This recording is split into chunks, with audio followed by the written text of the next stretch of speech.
I want to begin by thanking the Reverend Lee McCaffrey, who is right here, and the members of the Edgewood Congregational Church for their generous hospitality today.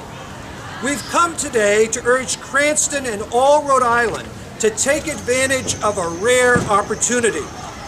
One of the most significant conversations of our time deals with religion in contemporary American life and the place of religion in the world.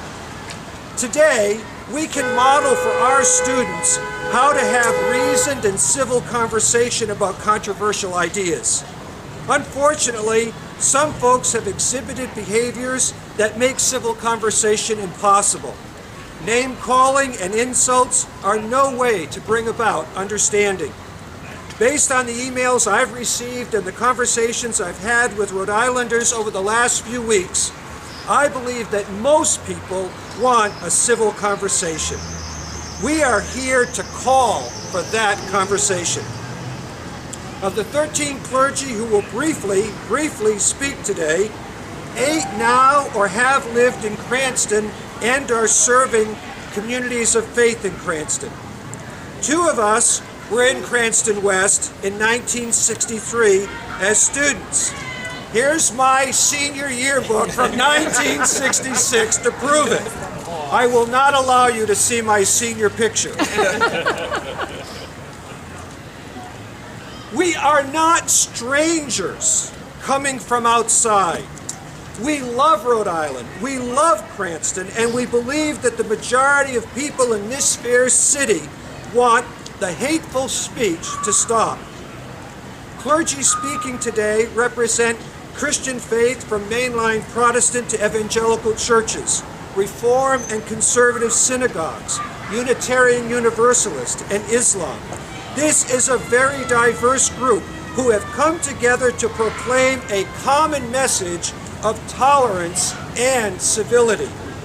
I will ask the speakers to come to the platform as they are listed in the program, introduce themselves. I will, however, introduce the first speaker, Reverend Lee McCaffrey, who is our host pastor, and thank her again for their hospitality today. Thank you. Thank you. Welcome to the Edgewood Congregational Church, United Church of Christ. Whoever you are and wherever you are in life's journey, you are welcome here.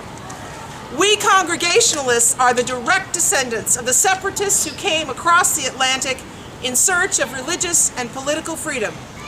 Our forebears believed that differences of opinion could be settled by conversation, not coercion. In fact, in the very early days of this very colony, Joshua Barron was disenfranchised by a vote of his fellow members of Providence because he tried to coerce his wife into his version of Christianity. In our tradition, freedom of conscience is a core value. We believe that if we train ourselves and our children to think for themselves and act on their beliefs, we benefit the whole world. As a mother of 2 amazing daughters, I have worked hard to create a world where they can grow and learn freely without worrying that they will be shut down for using their minds. As a pastor in this community, I want every child and teenager to be free to think for themselves. As adults, we need to model and insist on respectful dialogue around our differences. We are hosting this press conference because we believe that diversity is our strength and that young people should be encouraged to think for themselves, not coerced into silence. And to those who would threaten another human being merely for expressing ideas, let me remind you of our own Christian history. In the 2nd century of the Common Era, a man named Polycarp was put to death by the Roman Empire. He had been teaching about Jesus in public. And what did the angry crowd shout as he was led to his death? Away with the atheists. As the inheritors of a proud tradition of free thought and loving action, we are proud to stand with others in Cranston who desire that Jessica and every young person be encouraged to learn to talk about their differences in peace.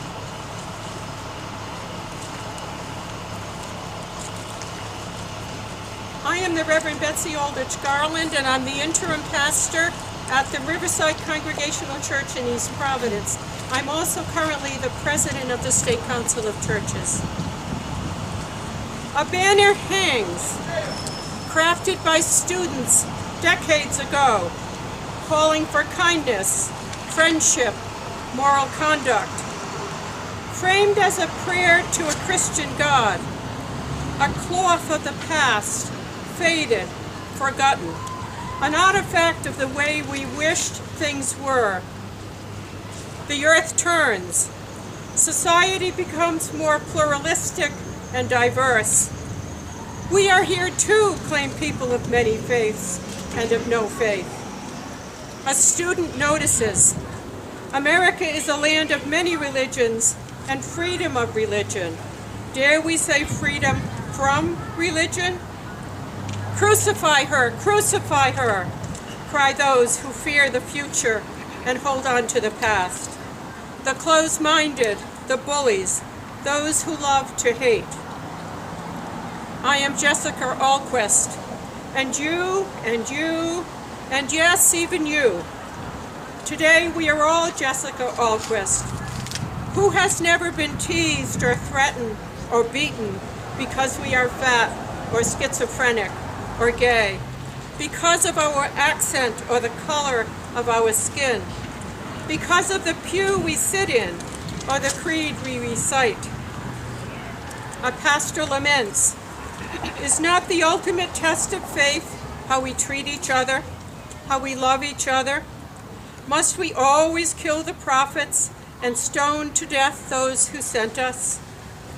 Let those of us in leadership, pastors, parents, public figures, be grounded in sacred texts that call for compassion, goodness, and wisdom, and remember that a little child shall lead them.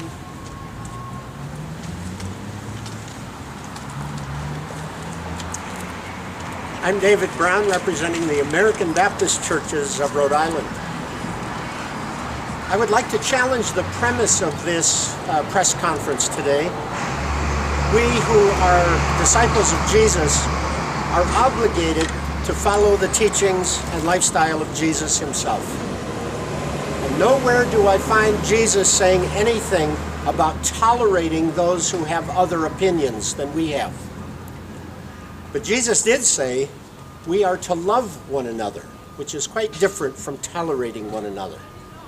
Those within the Christian community need to be open to free discourse as we share our opinions with one another in a community of love.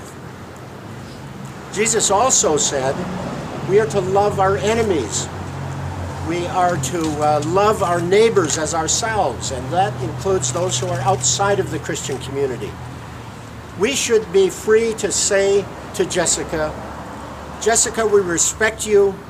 We honor your courage in standing for your beliefs in this situation. And while we may vigorously but gently object to your opinion, that must never, ever challenge our love for you. Love must be the byword and the driving force that compels our social discourse.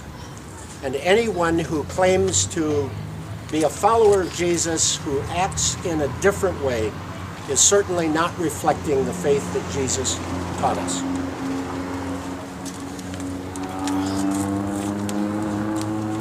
I'm William Zelazny. I'm the district executive for the Unitarian Universalist congregations in Rhode Island. We all have beliefs, often very strongly held. We like to tell people our beliefs, sometimes very emphatically. We want those beliefs to be the truth and have everyone accept them as the truth. But truth is more elusive. Searching for truth is more subtle. As Aristotle so wisely said 2,300 years ago, the search for truth is in one way hard and in one way easy. For it is evident that no one can master it fully or no one miss it fully, but each adds a little to our knowledge. What is needed to find truth is dialogue. And to be of any real social value, dialogue amongst individuals that differ must be civil. To be of any real and lasting value, to find what is good and right for society, ideas need to be expressed, not be expressed as belligerent or hateful proclamations of one's opinion in order to stir up controversy, to gain market share or political gain, or try to prove how patriotic or how religious one is. Rather, real dialogue needs to be tempered, thoughtful, respectful sharing of ideas and opinions. As my colleagues in faith here have said and will say, we need now to change the talk about controversial subjects in our schools, city, state, and nation to be more civil if we are to get off of the path of intolerance and hatred that this country seems to be going down. So check the nastiness, check the threats, check the hostility, check the feigned indignation at the door. Check the holier-than-thou attitudes at the door, and now come in so we can really talk with each other.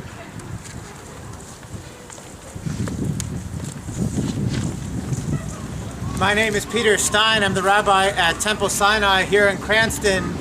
I also have the honor of being president of the Rhode Island Board of Rabbis, and I'm a past president of the Interfaith Clergy Association here in Cranston. And I'm here today as a member of the clergy, a person of faith, and a citizen of Rhode Island.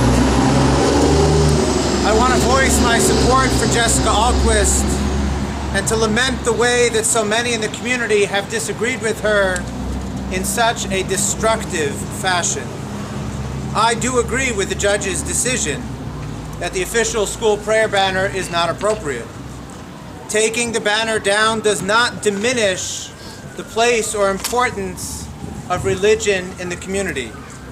Rather, it restores ritual acts of faith to their most appropriate place, in the home and in the houses of worship.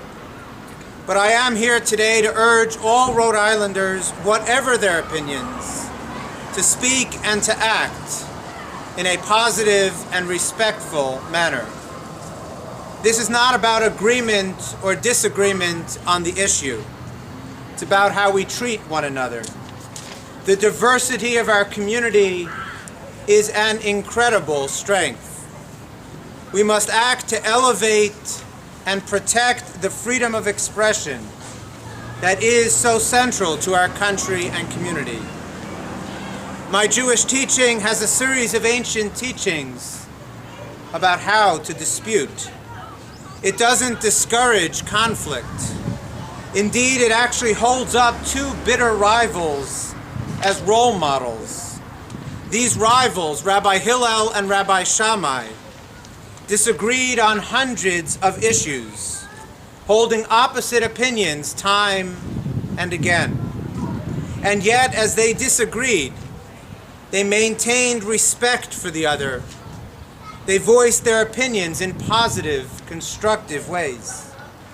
They acted always to elevate the community and improve the community, never trying to tear down their opponent. Jessica stood up for what she believed in, not to diminish her school and not to deny others the right and ability to express themselves.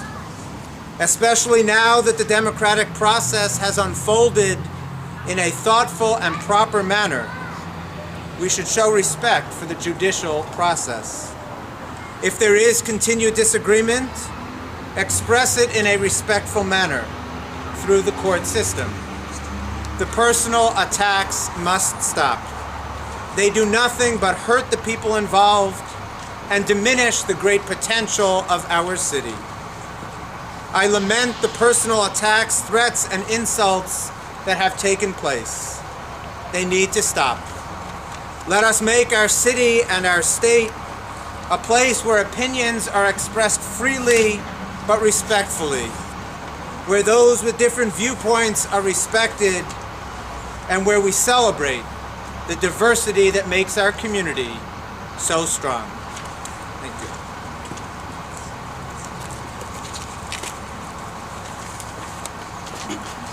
Thank you. I'm Imam Fareed Ansari from the Muslim American Dawah Center of Rhode Island. and I would like to echo the words that have been expressed here today. But more importantly, I would like to cite something from Charles Haynes, who's at the First Amendment Center senior scholar, who wrote in an essay entitled The History of Religious Liberty in America, where he wrote the philosophical ideas and religious convictions of Roger Williams, our state's founder, William Penn, John Ireland, Thomas Jefferson, James Madison, and others who were decisive in the struggle for freedom of conscience. He said also that the U.S. is a nation built on ideals and convictions that have become basic democratic principles. These principles, these core values, must be understood and affirmed by every generation if the American experiment in liberty is to endure.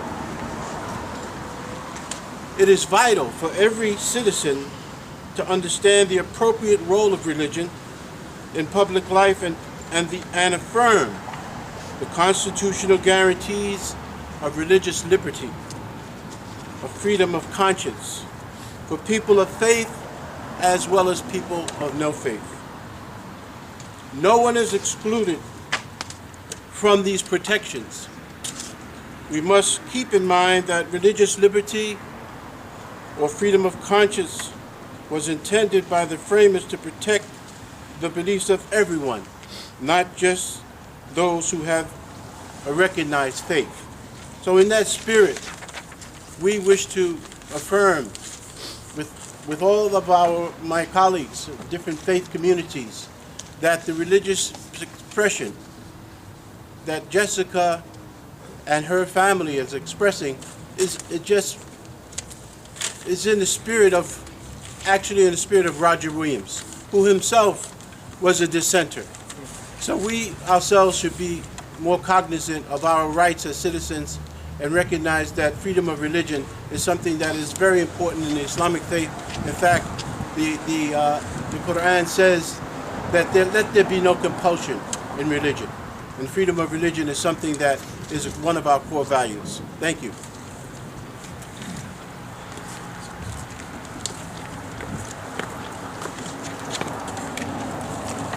I'm the Reverend Gene Dishlevsky. I'm a congregational minister with the United Church of Christ, and I'm a resident of Cranston. The separation of church and state is one of several constitutional issues that can be ambiguous at times. I find that sometimes it's hard to draw the line as to what separates church from state. And I know at times that other people of goodwill have drawn the line in a different place. And when I find I'm wrong, it's embarrassing. I don't want to use a religious symbol to coerce anyone. I don't want to use a religious symbol to hurt anyone. And when a judge weighs in on where the line should be drawn, that's what judges are for. It's helpful to all of us. You know, my sense is that the separation of church and state is one of those interesting paradoxes. In order to have freedom of religion, Roger Williams developed a secular society. Because it's in a secular society that religion is protected. And you know what? Paradoxes crop up in life in a lot of ways. He was an exemplar of this. He was the governor, and he was a minister. And I'm not sure how he negotiated his way through this, but his final conclusion was that this is the right way to go. And you know what? My faith is generally secure enough so that I could live in a world where you differ in what you believe. And I think that's what this is about. I think we have to allow people to be there. Thank you.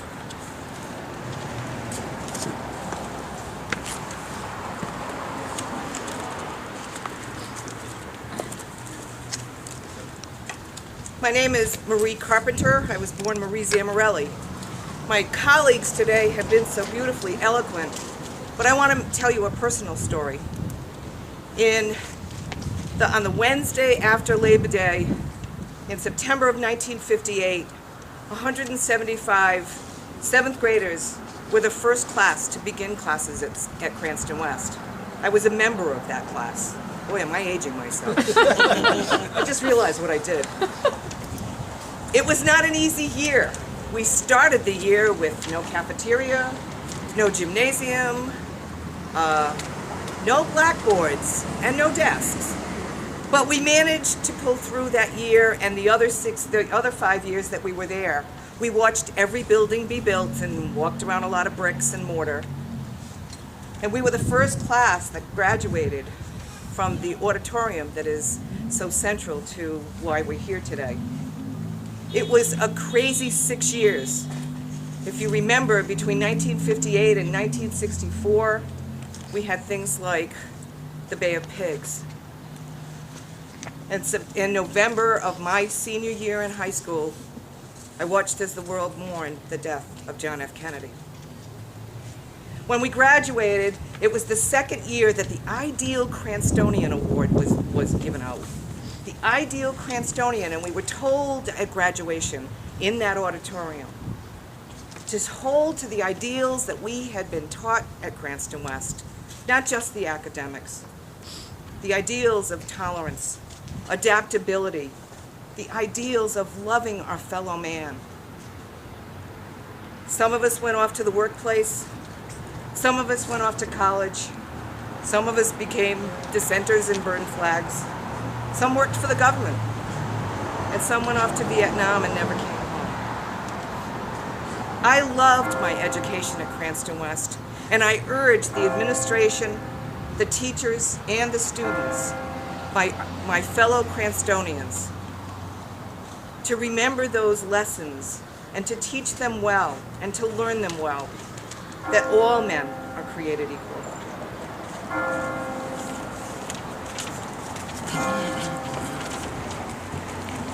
My name is Matthew Carr, and I'm pastor of the West Side Tabernacle Baptist Church. Other credential about me is written in the paper, you can see it. But there is one part of me that is not here that I perhaps want to talk about a little bit. If you can listen to me, you know that I am not originally from the United States, though I am an American currently.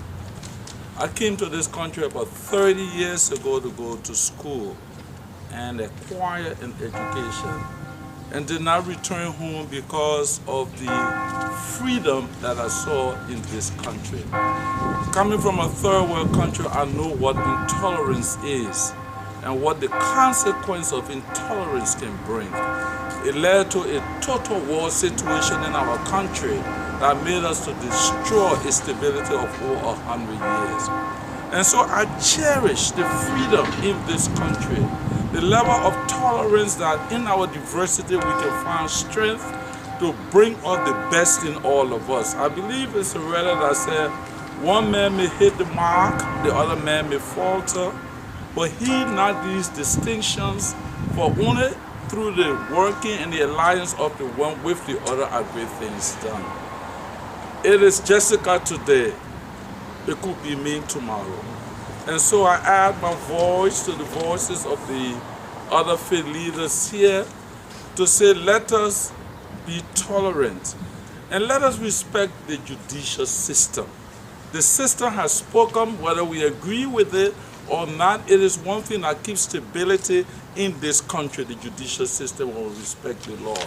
And since we have just celebrated Martin Luther King, I want to just quote what he said, that we, the Church of Christians, must remember that we are not the master nor the servant of the state, but we are the conscience of the state. We come as faith leaders in good conscience to speak to all those who are intolerant, to please be tolerant. Stop the verbal abuse, stop the threat, because Jessica may disagree with you too. What would your situation be if she adopted the same strategy you are adopting? Thank you.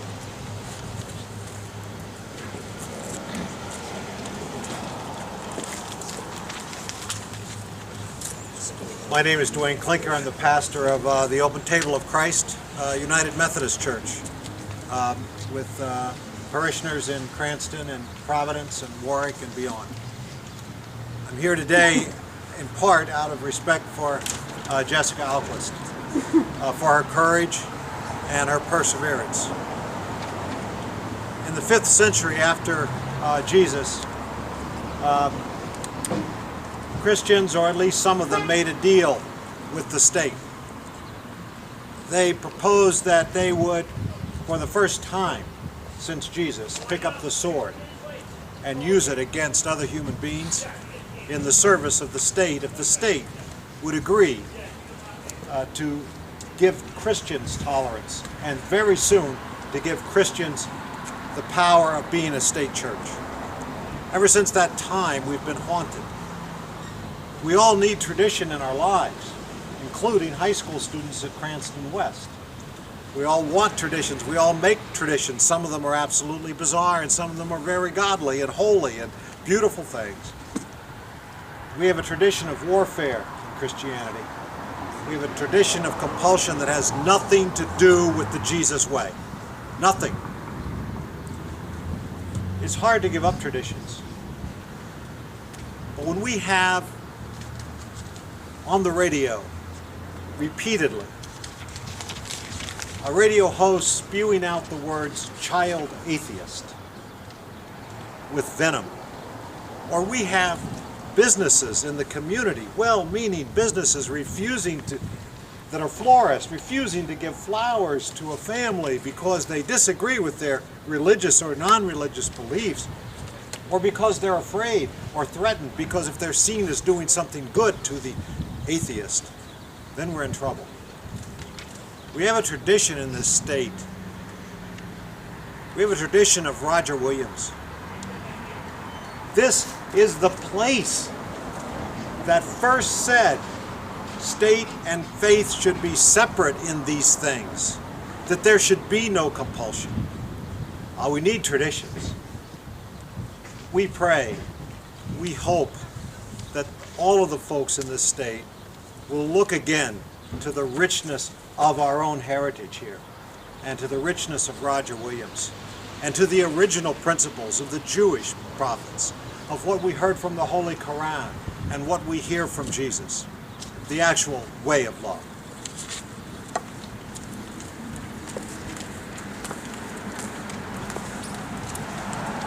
I'm Rabbi Amy Levin. I'm the rabbi of Temple Torah Yisrael around the corner on Park Avenue. About a year and a half ago, when Jessica first raised her concerns about the banner, I had a conversation with members of my congregation, people who had been students at Cranston West in the 1960s. I asked them, how did you feel about that banner in the auditorium? More than one of them, a number of them said to me, we were actually very uncomfortable with that banner, and our parents were very uncomfortable with that banner. But in the 1960s, our families, our parents were afraid to speak out. So we decided to just be quiet and to keep our discomfort to ourselves. Jessica, 50 years later, managed to give voice to decades of discomfort that students behind her were never able to express. For all that a religious declaration addressed to our Father in heaven does not belong on the walls of a public high school, I would suggest that anyone who has internalized the values expressed in that prayer would never verbally or physically attack or threaten to attack a person who does not identify with a statement addressed to God. Walking the talk of that Cranston West prayer banner means discourse with mutual respect and honor for every single human being that God has created. As one of the clergy assembled today, I come to reassure every person of faith in our state that taking down this banner can never pose a threat to anyone's faith. Your faith goes with you wherever you go, and faith needs no banner to live in our hearts. Thank you.